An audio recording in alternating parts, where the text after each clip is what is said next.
गुरुदेव के चरणों में शास्त्री परिवार का अनंत कोटि नमोस्तु। प्रश्न पे आता हूँ गुरुदेव कि खट्टा या मीठा अचार में कितना सारा एडजस्टमेंट होता है।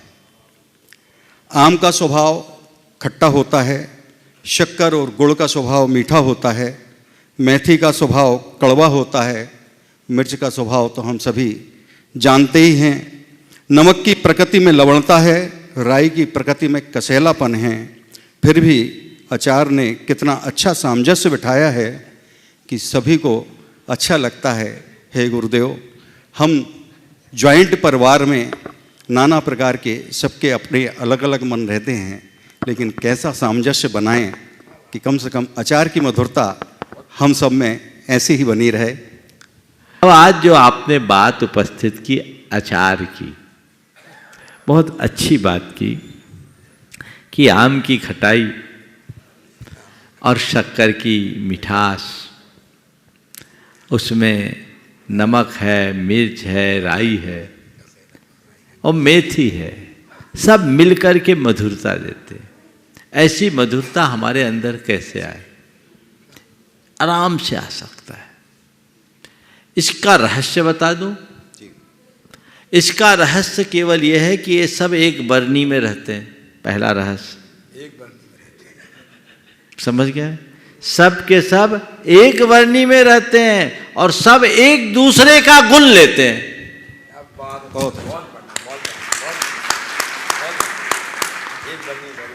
बस एक घर में रहो, एक झंडे के नीचे रहो, एक बरनी में रहो और एक दूसरे का गुण ग्रहण करने लगो, तुम्हारे यहां भी अचार की मिठास आएगी।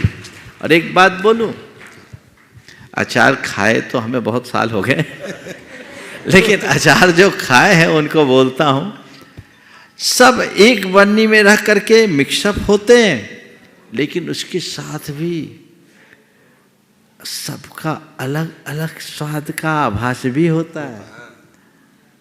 आम की खटाई का, शक्कर की मिठाई का, मेथी के कड़वेपन का और मिर्च के तीखेपन का, नमक के नमकीनपन का भी आभास हो जाता है। होता है कि नहीं? होता है। तो यही है समष्टि में भी एकता बनाए रखना।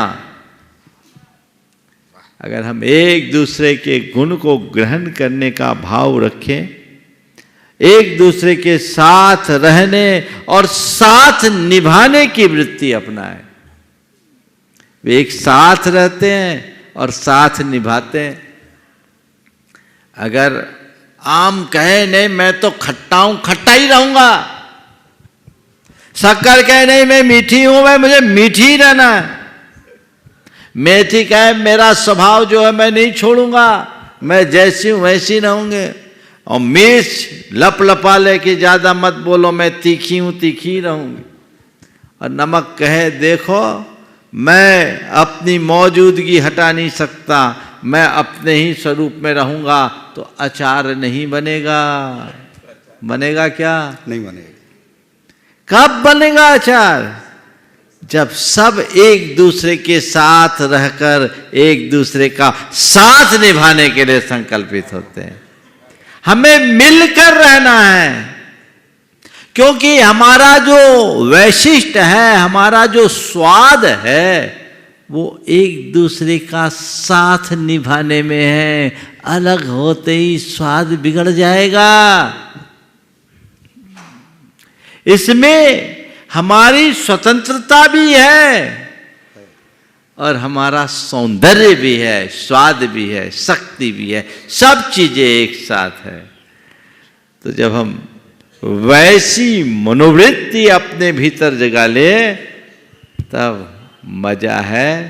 जब एक बरनी में ये आ जाते हैं ना, तो ये अपने आप को हटा करके अचार को ध्यान में रखते हैं। बस हमें भी व्यक्तिगत महत्वाकांक्षाओं को गौण करके घर परिवार की सुख शांति और समृद्धि को अपना लक्ष्य बनाना चाहिए, और उसके लिए अपना जितना उत्कृष्ट हो उत्सर्ग करना चाहिए। यदि हम ऐसा करने में तत्पर हो जाए तो हमारा बेड़ा पार।